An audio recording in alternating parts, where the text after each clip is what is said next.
Victoria Sterling walked through the busy airport terminal, her phone pressed against her ear as she discussed quarterly reports with her finance team. At 45, she had built one of the most successful tech companies in the world.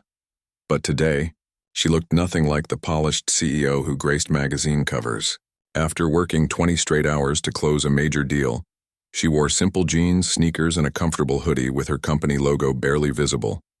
The exhaustion showed in her slow steps as she approached Gate 12 for her flight to London. This business trip would seal a partnership worth hundreds of millions, but right now all she wanted was to get to her first-class seat and rest during the 8-hour flight. She had specifically chosen Atlantic Airways because their first-class service had a reputation for being quiet and professional. As she handed her boarding pass to the gate agent, the woman smiled warmly and said, "Have a wonderful flight, Ms. Sterling." Victoria nodded gratefully and made her way down the jet bridge, looking forward to finally relaxing. The moment she stepped onto the plane, Victoria noticed something change in the atmosphere. Rebecca Martinez, the lead flight attendant, looked up from arranging pillows in the first-class cabin and immediately frowned. Her eyes swept over Victoria's casual clothes with obvious disapproval. Rebecca had worked for Atlantic Airways for 12 years and prided herself on maintaining what she called proper standards in the premium cabin. "Excuse me," Rebecca said, stepping directly into Victoria's path. "I think you might be lost. Economy class is toward the back of the plane." Victoria paused, slightly confused by the confrontational tone. She had flown first class countless times and had never been questioned before. "No, I'm in the right place," she replied politely, reaching into her purse for her boarding pass. "Seat 2A. Rebecca's expression hardened as she looked at the boarding pass Victoria held out. Instead of simply checking it, she snatched the paper from Victoria's hand with unnecessary force. "This has to be fake," she declared loudly enough for other passengers to hear. "First-class tickets cost thousands of dollars." The comment hung in the air like a challenge. Victoria felt the familiar sting of assumption based on appearance that she had hoped to leave behind as she gained success. Several other first-class passengers looked up from their seats, curious about the commotion. "I assure you the ticket is genuine," Victoria said, keeping her voice calm and steady. "I purchased it myself through your website yesterday." Rebecca studied the boarding pass with exaggerated suspicion, turning it over in her hands as if looking for evidence of forgery. "The quality of this paper seems off," she announced. "And frankly, you don't look like someone who belongs in first class." The words hit Victoria like a physical blow. She had heard variations of this her entire life, but it never got easier. Taking a deep breath, she reached for her phone. "Would you like me to show you the confirmation email? Or perhaps call your customer service to verify?" "That won't be necessary," came a stern voice from behind Rebecca. Captain James Richardson emerged from the cockpit, his uniform crisp and his expression cold. At 52, he had been flying for Atlantic Airways for 15 years and had developed strong opinions about who belonged where on his aircraft. "What seems to be the problem?" "Here?" Richardson asked, though his tone suggested he had already made up his mind. Rebecca turned to him with obvious relief. This passenger is trying to use what appears to be a fake first-class boarding pass. She's clearly in the wrong section and refusing to move. Richardson looked Victoria up and down with undisguised disdain. "Ma'am, I'm going to need you to gather your belongings and move to your proper seat in economy class. We can't delay departure because of this confusion." Victoria felt her patience wearing thin, but she maintained her professional composure. "Captain, there's no confusion. This is my assigned seat. I paid for it and I have every right to be here." She held up her phone, showing the airline's confirmation email with her name and seat assignment clearly visible. Richardson barely glanced at the screen. "Anyone can fake those," he said dismissively. "I've been flying for 25 years and I know when someone doesn't belong in first class. You need to move now or I'll have security remove you from the plane." The threat sent a wave of shock through Victoria. She had been treated poorly before, but never with such blatant hostility. Around them, other passengers began to murmur, some reaching for their phones to record what was becoming an increasingly tense situation. "Sir, I understand there may be some confusion, But I purchased this ticket legitimately, Victoria said, her voice remaining steady despite her growing anger. I'd be happy to show you my identification and credit card if that would help resolve this. What would help? Richardson said, stepping closer to her. Is if you stopped wasting everyone's time with this charade and moved to where you actually belong. The insult was clear, and Victoria felt something snap inside her. She had built a billion-dollar company, employed thousands of people, and donated millions to charity. But none of that mattered to these two people who had judged her based solely on her appearance and their own prejudices. I'm not moving, she said firmly. This is my seat and I have every right to be here. Richardson's face flushed red with anger. That's enough, he said loudly. I'm the captain of this aircraft and what I say goes. Before anyone could react, Richardson raised his hand and slapped Victoria across the face. The sound echoed through the cabin like a gunshot.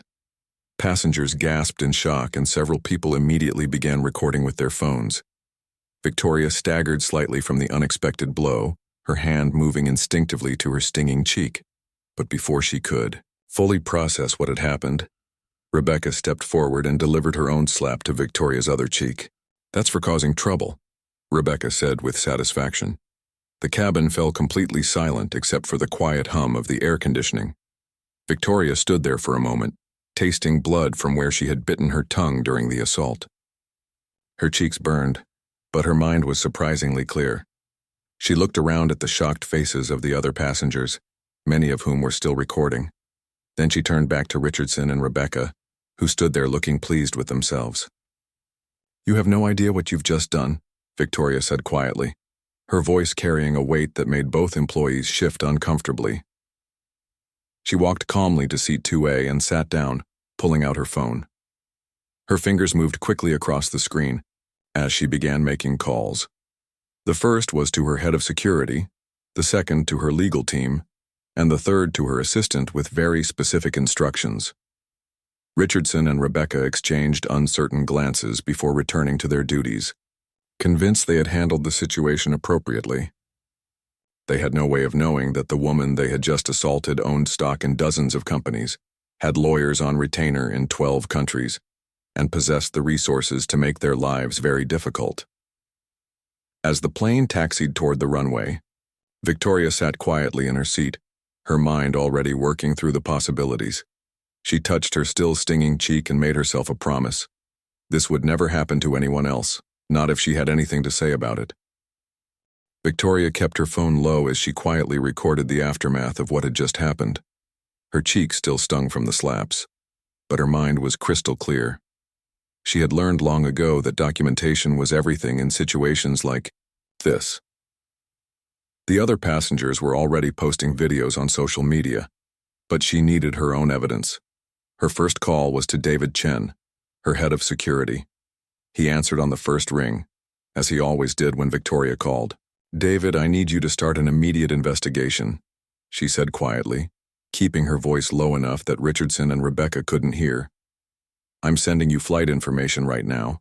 I need background checks on Captain James Richardson and flight attendant Rebecca Martinez from Atlantic Airways. I also need a complete file on Atlantic Airways' complaint history and any legal issues they've faced. She could hear David typing rapidly on his computer. How deep do you want me to go, he asked. Everything. Employment history, social media accounts, financial records if possible. I also want to know if either of these people has a history of complaints against them. And David, I need this fast. Understood. I'll have preliminary information within the hour. Victoria's second call was to her lawyer, Patricia Wong, who specialized in civil rights cases. Patricia had helped Victoria navigate several discrimination issues over the years, though nothing quite like this. Patricia, I need to file assault charges and start building a discrimination case, Victoria explained quietly. I'm sending you video evidence right now. 2 Atlantic Airways employees just physically assaulted me on their aircraft because they didn't believe I belonged in first class. Patricia's voice was immediately serious. Are you hurt? Do you need medical attention? I'm fine physically, but this goes beyond just me. I have a feeling this isn't the first time these people have done something like this. Send me everything you have. I'll start the paperwork immediately and reach out to other passengers who witnessed it. We'll also need to preserve all the social media footage that's already going viral. Victoria looked around the cabin and noticed that several passengers were indeed posting on their phones. One businessman across the aisle caught her eye and nodded sympathetically. She made a mental note to get his contact information later. Her third call was to Lisa Park, her personal assistant who had been with her for 8 years. Lisa was known for being able to handle any situation, no matter how unusual. Lisa, I need you to start researching Atlantic Airways immediately. I want their financial statements, stock prices, debt information, and board of directors. I also need you to find out who their major shareholders are and if there have been any rumors about the company being for sale. Should I be concerned? About why you're asking? Lisa asked. Let's just say I'm considering making an investment, Victoria replied. A very large investment. As the plane leveled off at cruising altitude, Victoria opened her laptop and began her own research. She had learned early in her business career that information was power, and right now she needed all the power she could get. The first thing she discovered was that Atlantic Airways had been struggling financially for the past 2 years. Their stock price had dropped nearly 40%, and they had been forced to take on significant debt to modernize their fleet. Several financial analysts had questioned whether the company could survive another major crisis. Victoria smiled grimly as she read the reports. What Richardson and Rebecca had done to her was about to become Atlantic Airways' next major crisis. Her phone buzzed with a text from David. The preliminary background check on Richardson showed 3 previous complaints about discriminatory behavior that had been quietly settled by the airline. One involved refusing to allow a Hispanic family to board because he claimed their documentation looked suspicious. Another involved making inappropriate comments to a Muslim passenger about security concerns. Rebecca's file was even more revealing. Her personal social media accounts, which David had managed to access, contained numerous posts that showed clear racial bias. She had shared articles about people taking advantage of the system and had made several comments about certain types of people not knowing their place. Victoria felt her anger building as she read through the information. This wasn't just about 2 employees having a bad day. This was about a pattern of behavior that the airline had enabled by covering up complaints and failing to properly train their staff. She looked toward the front of the cabin where Richardson and Rebecca were going about their duties as if nothing had happened. At one point, she saw them talking quietly near the galley, and she was close enough to hear Richardson say, "Did you see the look on her face? Some people need to be reminded of reality." Rebecca laughed in response. "I bet she's never been told. No in her life. People like that always think they can get whatever they want." Victoria pulled out her phone and started recording again. She made sure to capture their relaxed, almost celebratory mood as they discussed what they had done to her. This evidence would be crucial in showing that their actions were intentional and malicious, not just a misunderstanding. An hour into the flight, her phone buzzed with more information from David. He had found 5 additional complaints against Atlantic Airways in the past year alone, all involving passengers of color being questioned about their ticket validity or seat assignments. In each case, the airline had offered small settlements to make the problems go away quietly. Victoria realized she was looking at a company-wide problem, not just 2 rogue employees.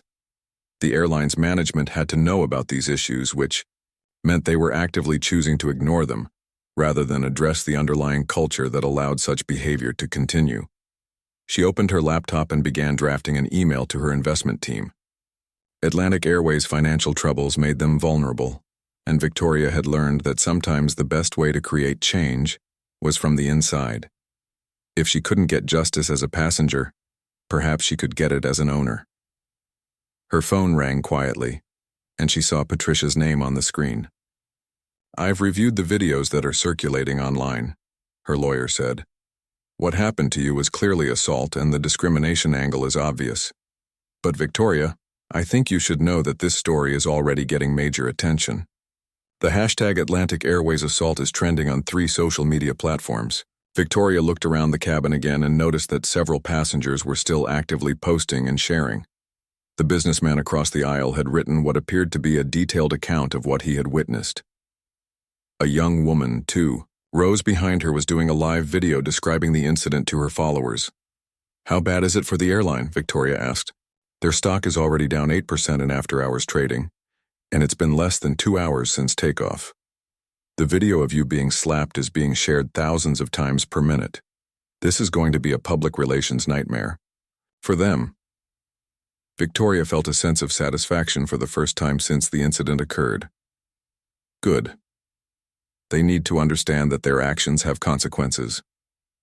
As the flight continued toward London, Victoria spent her time documenting everything and building her case. She took photos of her bruised cheek, saved screenshots of the social media posts about the incident, and continued gathering information about Atlantic Airways' financial situation. By the time the plane began its descent into London, Victoria had a complete picture of what she was dealing with. She wasn't just fighting two individuals who had assaulted her. She was fighting a corporate culture that had allowed discrimination to flourish by consistently choosing profits over principles. But Victoria Sterling hadn't built a billion-dollar company by backing down from fights. As the plane touched down at Heathrow Airport, she was already putting the pieces in place for a response that would change everything. Victoria stepped off the plane at London Heathrow Airport with a clear mission. Her cheek had stopped stinging, but her determination had only grown stronger during the 8-hour flight. As she walked through the terminal, her phone was already buzzing with updates from her team back in New York. The first call came from Patricia, her lawyer. "Victoria, the assault charges have been filed, and I've been in contact with several passengers who witnessed everything. But there's something else you need to know. The video has gone completely viral. It's been viewed over 2 million times in the past 8 hours. Victoria paused near a coffee shop, processing this information. What's the public reaction? People are outraged. There are calls for boycotts of Atlantic Airways, and their customer service lines are reportedly jammed with complaints. But here's the interesting part. Their stock price has dropped another 12% since you landed. A small smile crossed Victoria's face. The court of public opinion was already delivering its verdict, but she had much bigger plans in mind. Her next call was from David, her security chief. "I've got the complete files you requested. Richardson has been with Atlantic Airways for 15 years, and there have been 7 official complaints against him for discriminatory behavior. The airline settled each one quietly and kept him employed. Rebecca has 4 complaints in 12 years, same pattern." "What about the company itself?" Victoria asked as she made her way to the airport's business lounge. "This is where it gets interesting. Atlantic Airways is in serious financial trouble. They've got over $800 million in debt, their passenger numbers are down 18% from last year, and they've been losing money for 6 straight quarters. There are rumors that the board has been quietly looking for a buyer." Victoria's mind immediately started calculating possibilities. Who are their major shareholders? The largest is Pinnacle Investment Group, with 22%. After that, it's scattered among various pension funds and mutual funds. No single entity owns more than 8% after Pinnacle. Perfect, Victoria thought. A fragmented ownership structure would make a takeover much easier. Her phone buzzed with a text from Lisa, her assistant. The message was brief but loaded, with implications. Atlantic Airways board meeting scheduled for emergency session tomorrow morning. Stock down 20% total, media requesting statements. Victoria settled into a quiet corner of the business lounge and opened her laptop. It was time to put her plan into action. Her first call was to Michael Torres, the head of Sterling Investments, her private investment firm.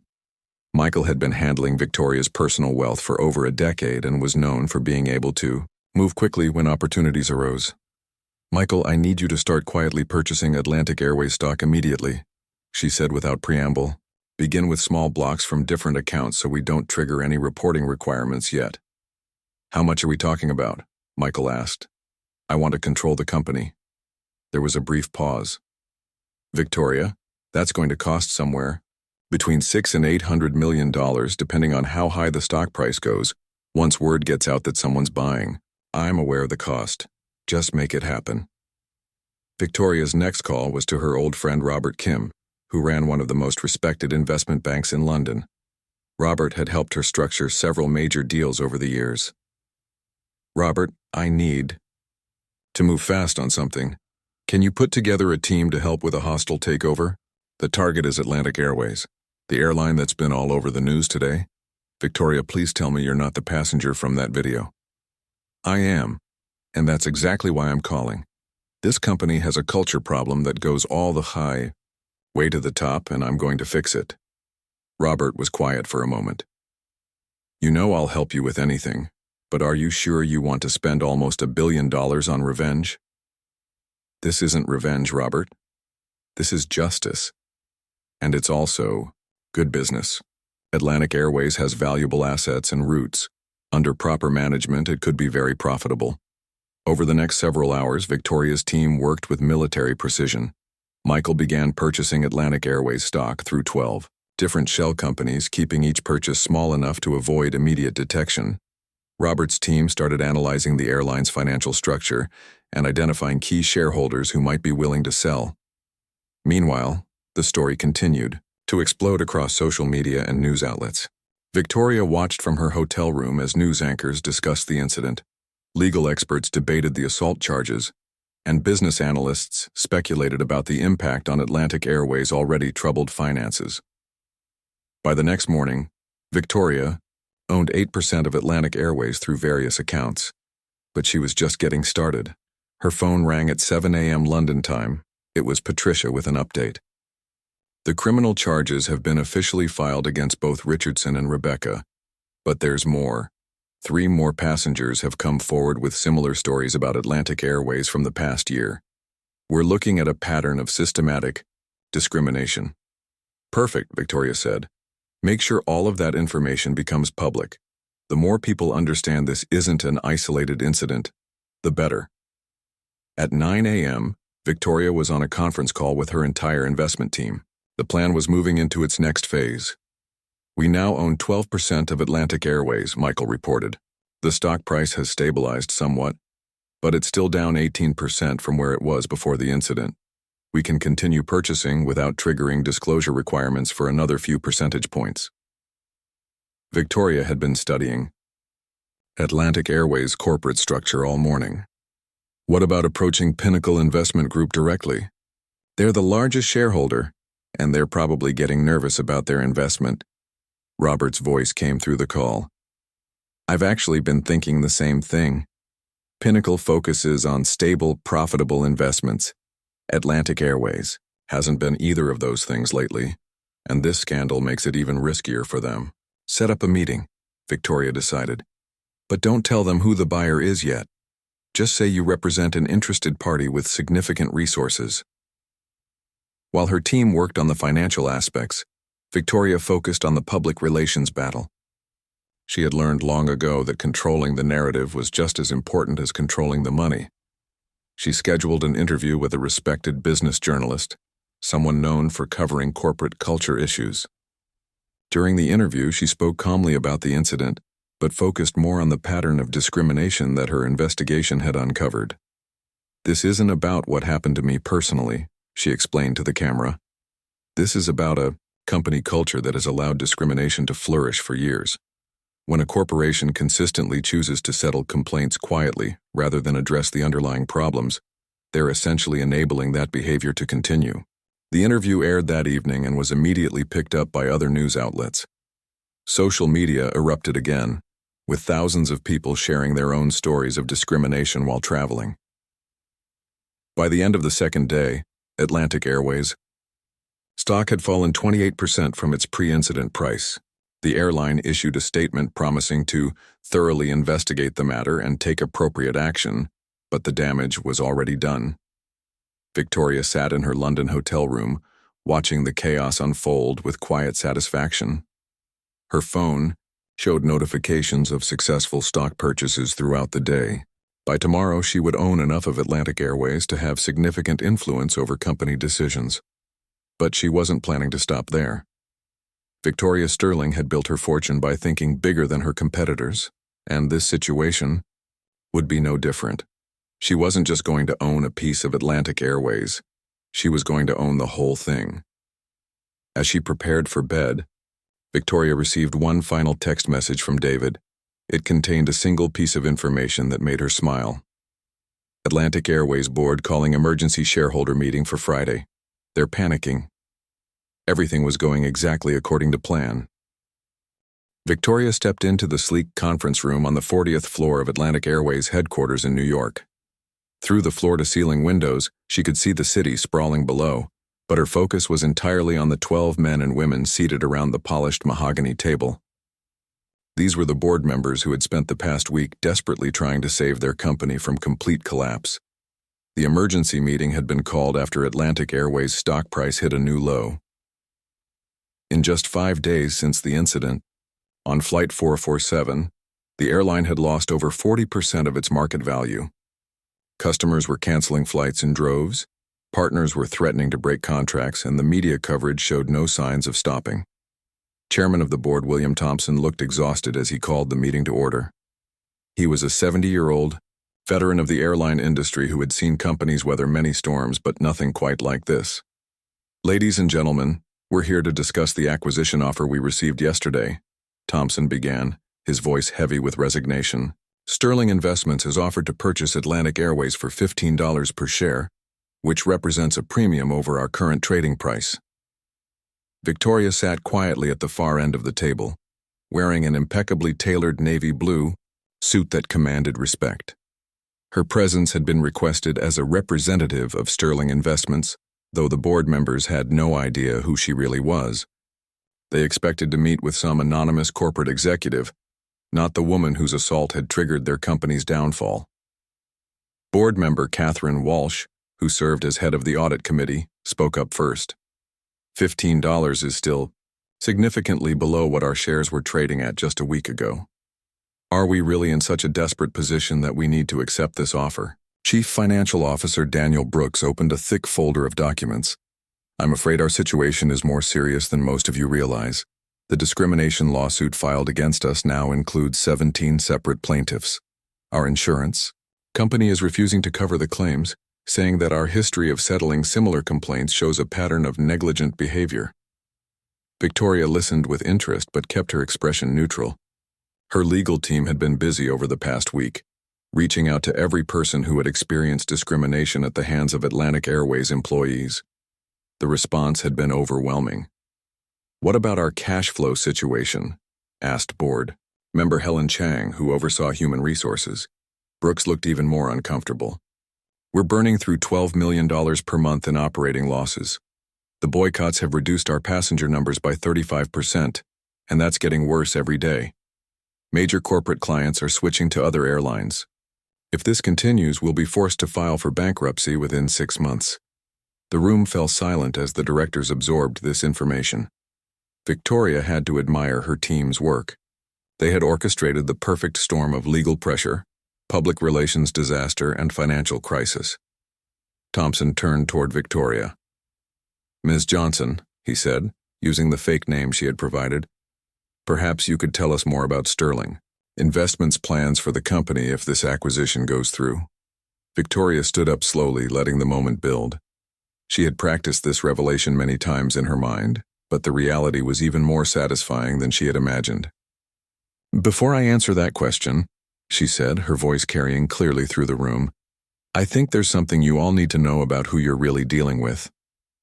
She reached into her briefcase and pulled out a folder containing printed screenshots from social media, news articles, and legal documents. She walked around the table, placing copies in front of each board member. "5 days ago, your employee, Captain James Richardson, slapped me across the face on Flight 447 to London. Your flight attendant, Rebecca Martinez, then did the same thing. They did this because they didn't believe a black woman belonged in first class." The color drained from Thompson's face as he stared at the photos. Other board members began looking between the documents and Victoria, recognition dawning on their faces. "My name is Victoria Sterling," she continued, her voice steady and powerful. "I'm the CEO of Sterling Technologies, and as of this morning, I own 53% of Atlantic Airways stock." The silence in the room was deafening. Several board members looked like they might be sick. Catherine Walsh dropped her pen and it clattered loudly on the table. That's impossible," stammered Brooks. We would have been notified if someone was accumulating that much stock. Victoria smiled coldly. Not if the purchases were made through multiple entities and structured carefully to avoid disclosure requirements until the critical moment. I've been buying your company piece by piece all week while you were busy trying to figure out how to handle the public relations crisis. She walked back to her position at the head of the table, now clearly in control of the room. You see, while you were focused on damage control and protecting your own interests, I was focused on something much more important. Justice. Thompson found his voice. Ms. Sterling, surely we can work something out. This has all been a terrible misunderstanding. A misunderstanding? Victoria's voice rose slightly. Your investigation team found evidence of systematic discrimination going back years. Your employees have assaulted passengers, your management has covered it up, and your board has turned a blind eye to it all. She opened her folder and began reading from a document. Captain Richardson has 7 complaints against him for discriminatory behavior. Rebecca Martinez has 5. Your company has quietly settled dozens of discrimination cases rather than addressing the underlying problem. This wasn't a misunderstanding, Mr. Thompson. This was corporate negligence. Board member James Morrison, who had been silent until now, spoke up. What do you want from us? Victoria looked around the table, making eye contact with each person. I want you to understand that your actions have consequences. For too long, this company has prioritized profits over people. You've allowed a toxic culture to flourish because addressing it would have been expensive and difficult. She pulled out another document. This is a detailed report of every discrimination complaint filed against Atlantic Airways in the past 5 years. 43 separate incidents. 43 times your company chose to pay money to make problems disappear, rather than fix the culture that created those problems. Helen Chang looked up from the papers with tears in her eyes. We didn't know it was this widespread. Most of these complaints were handled by our legal department. You didn't know because you didn't want to know, Victoria replied. It was easier to let your lawyers handle the messy details while you focused on quarterly earnings reports. She walked to the windows and looked out at the city below. But here's what's going to happen now. As the majority shareholder of Atlantic Airways, I'm making immediate changes. The first change is that every single person in this room is fired. The board erupted in protests and shocked voices, but Victoria raised her hand for silence. You've had years to address these problems and you failed. Now someone else will fix what you were too cowardly or too greedy to handle yourselves. Thompson stood up shakily. You can't just... This isn't how business works. Victoria turned back to face him. This is exactly how business works when you own the company. And make no mistake, I do own this company now. Every route, every plane, every employee contract. All of it. She gathered her papers and prepared to leave. You'll all receive severance packages because, unlike you, I believe in treating people with basic human dignity, but your time making decisions for this company is over. As she reached the door, Victoria turned back one final time. Richardson and Martinez think they put me in my place last week. Today I'm putting all of you in yours. The door closed behind her with a soft click, leaving 12 former board members sitting in stunned silence, finally understanding that the woman they had wronged was far more powerful than they had ever imagined. 3 months after Victoria Sterling took control of Atlantic Airways, the transformation was already visible throughout the company. She stood in the same conference room where she had fired the entire board, but now it buzzed with energy and purpose as her new leadership team discussed their progress. The first order of business had been dealing with Richardson and Martinez. Victoria had personally signed the termination letters, ensuring they would never work in aviation again. The industry was small and word traveled fast. Both faced criminal assault charges, and the viral video had made them unemployable in any customer-facing role. Richardson had tried to fight the charges, claiming he was just doing his job as captain. But the evidence was overwhelming, and 3 other passengers had come forward with their own stories about his discriminatory behavior. He eventually pleaded guilty to assault and was sentenced to community service and anger management classes.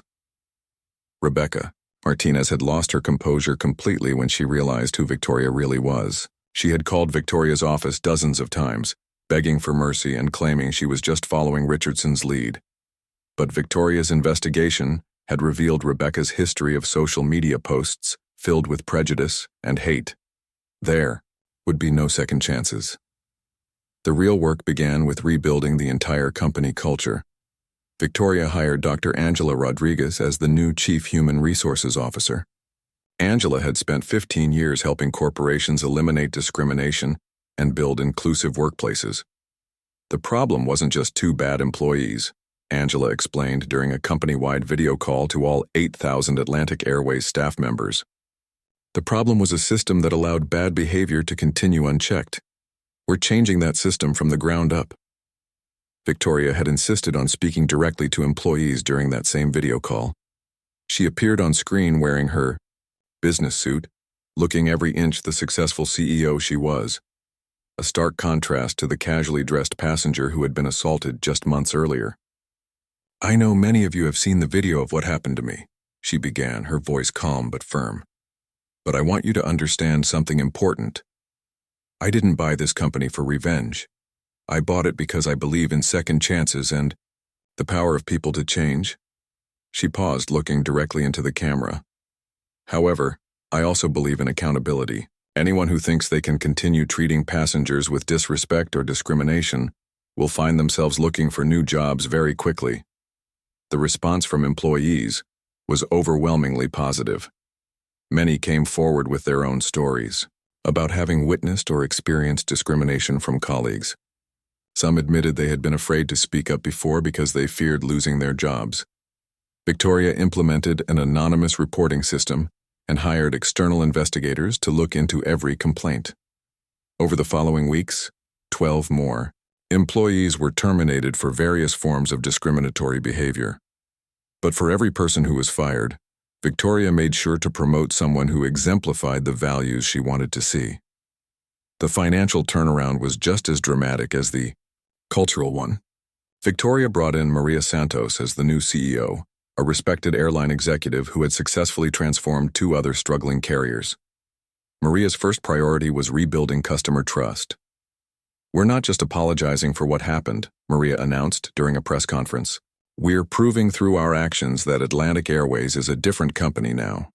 The airline launched a comprehensive diversity and inclusion program that became a model for the entire industry.